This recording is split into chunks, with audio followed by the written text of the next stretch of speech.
Friends, thank you for being here today. What if I told you that the most significant political development of January 2026 wasn't happening in Washington as corridors of power, but rather in a decommissioned subway station beneath New York City Hall, where, at the stroke of midnight on New Year's Day, a 34-year-old democratic socialist placed his hand on two Qurans and fundamentally altered the trajectory of American politics? On January 1st, 2026, Zohran Mamdani was sworn in as the 110th mayor of New York City, becoming the first Muslim, the first South Asian, and the youngest mayor in the city's history. But these demographic firsts obscure the more profound transformation his election represents. Mamdani didn't just win a mayoral race. He demonstrated that explicitly socialist politics can capture institutional power in America's largest city, creating a template for political transformation that extends far beyond New York's boundaries. The symbolism of Mamdani's midnight ceremony revealed careful strategic thinking. The choice of a decommissioned subway station wasn't accidental. It represented deliberate rejection of traditional pomp in favor of a setting emphasizing public infrastructure and working-class transportation. When Mamdani placed his hand on two Qurans held by his wife, Syrian-American artist Rama Douaji, he was making multiple statements about religious pluralism, immigrant communities and American politics, and the integration of personal faith with democratic socialist governance. Bernie Sanders' presence at Thursday's public inauguration provides crucial context for understanding the national implications. Sanders didn't travel to New York simply to congratulate a successful candidate. His participation signals the democratic socialist movement as recognition that Mamdani represents something unprecedented: successful translation of movement politics into institutional governance in America's most complex urban environment. This endorsement from the movement's most prominent figure validates the strategic approach that prioritizes concrete governance over ideological purity.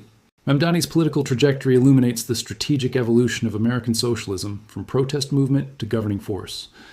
Unlike previous socialist candidates who positioned themselves as outsiders challenging corrupt systems, Mamdani built his campaign around practical governance solutions, addressing immediate material concerns of New York residents. His platform focused on public housing expansion, fare-free public transit, municipal broadband, and direct cash assistance programs funded through wealth taxes on the financial sector. This represents a fundamental shift in socialist electoral strategy. Rather than emphasizing ideological purity or revolutionary rhetoric, Mamdani demonstrated that socialist policies could be presented as pragmatic solutions to urban governance challenges. His campaign materials rarely used socialism explicitly, instead focusing on concrete proposals that would materially improve working-class lives.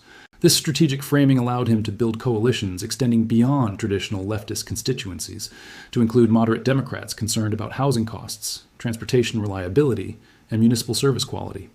The electoral mathematics reveal the potential scope of this transformation. New York City contains 8.3 million residents, representing 2.5% of total American population.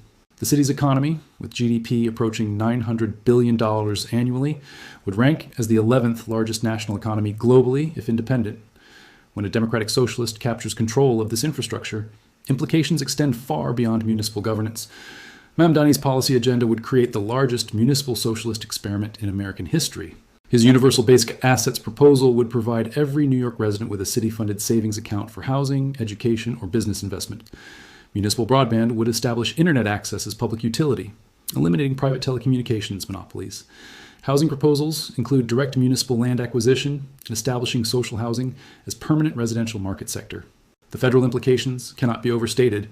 If New York successfully demonstrates that socialist governance can improve urban living standards while maintaining economic growth, it provides a replicable model for other metropolitan areas.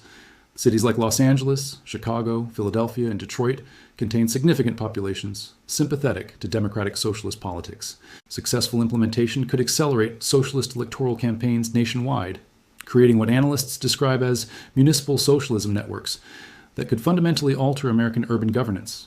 The timing creates immediate confrontation opportunities that could define American federalism parameters. Mamdani's inauguration coincides with Trump administration escalation of federal immigration enforcement and systematic targeting of Democratic-controlled cities. New York's sanctuary policies, expanded under Mamdani, place municipal government in direct conflict with federal enforcement priorities. Unlike previous mayors who navigated conflicts through bureaucratic resistance, Mamdani indicates willingness to engage in open political warfare with federal authorities. The infrastructure for this confrontation exists within NYC's municipal apparatus. The NYPD operates under mayoral authority and historically demonstrates greater loyalty to local than federal leadership. The city's legal department possesses resources comparable to state attorney general offices. The budget, approaching $110 billion annually, provides economic leverage exceeding most American states' GDP. This resource base enables sustained resistance to federal pressure in ways that smaller municipalities cannot match. Mamdani's approach represents strategic evolution beyond defensive postures. Rather than simply resisting federal policies, his administration appears prepared to actively undermine federal authority through municipal implementation. Municipal immigration services would create parallel bureaucratic structures, effectively replacing federal processing. Expanded identification programs could create alternative documentation, reducing reliance on federal verification. These initiatives represent direct challenges to federal monopoly on immigration and identification services. The economic implications create unique opportunities and risks. New York hosts headquarters or major operations of virtually every significant American financial institution. When a democratic socialist controls this regulatory environment, potential for systemic economic disruption becomes substantial. Mamdani's commitments include financial transaction taxes, expanded municipal banking, and public investment funds competing directly with private institutions. These policies would represent the most significant challenge to American financial capitalism since the New Deal era. The response from financial institutions has been notably measured thus far, possibly reflecting uncertainty about implementation capacity or strategic calculations about confrontation costs.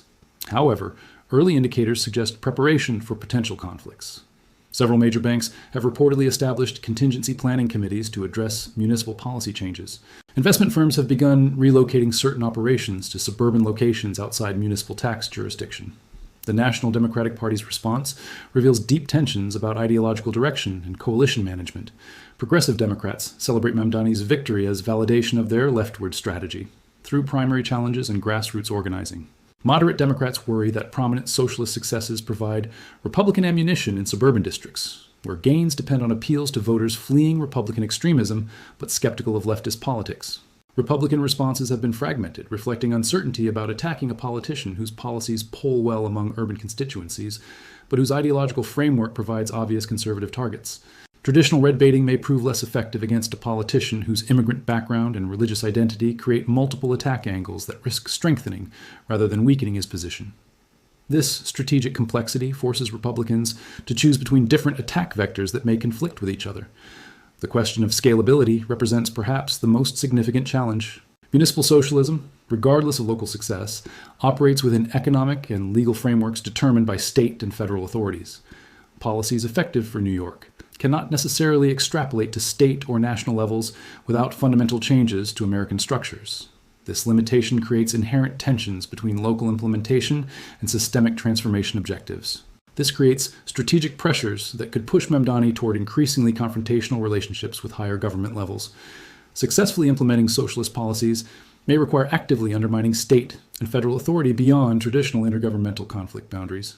Legal and political consequences could determine whether municipal socialism represents a pathway toward broader transformation or a political dead end absorbing activist energy without producing systemic change. Coalition politics provide insights into broader electoral potential of democratic socialist politics. Mamdani's success required building alliances among historically different communities: working-class immigrants, middle-class professionals, organized labor, and movements focused on racial justice, environmental protection, and economic inequality. Maintaining these coalitions while implementing policies, imposing costs on some members, represents ongoing challenges, testing practical viability.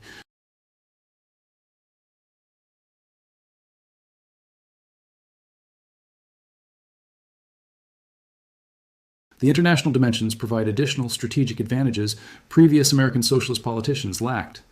Mamdani's immigrant background creates connections to diaspora communities, representing significant constituencies in major American cities. These international connections provide access to governance models, policy innovations, and political strategies developed where socialist politics maintains greater legitimacy. As we observe early months of Mamdani's administration, we witness more than new mayoral approaches. We observe the first serious test of whether explicitly socialist politics can navigate institutional and economic constraints while maintaining popular support necessary for electoral survival and policy implementation. The outcomes will reverberate far beyond New York's boundaries. Success could accelerate socialist campaigns throughout American urban areas, creating networks of municipal governments committed to redistributive policies and confrontational relationships with capital. Failure could discredit democratic socialist politics for a generation, reinforcing narratives about leftist governance and practicality. The The stakes extend beyond electoral politics to fundamental questions about American capitalism and democracy's future. If municipal socialism proves capable of improving urban living standards while maintaining popular support, it demonstrates alternatives to market-based social solutions. If it fails or provokes effective counterattack from capital and conservative forces, it may strengthen arguments for capitalist organization inevitability. What remains certain is that the midnight ceremony marked more than local political transition. It marked the beginning of a comprehensive test of whether American institutions can accommodate fundamental challenges to their organizing principles, or whether such challenges will produce conflicts transcending democratic politics boundaries. The revolution may not be televised, but it is being inaugurated. Its first battle is fought beneath America's largest city streets, in infrastructure connecting millions to daily economic and social lives. This battle's outcome will determine whether that infrastructure serves socialist transformation or capitalist preservation. But the possibility that was theoretical yesterday is institutional today. And that transformation, quiet as it was, changes everything.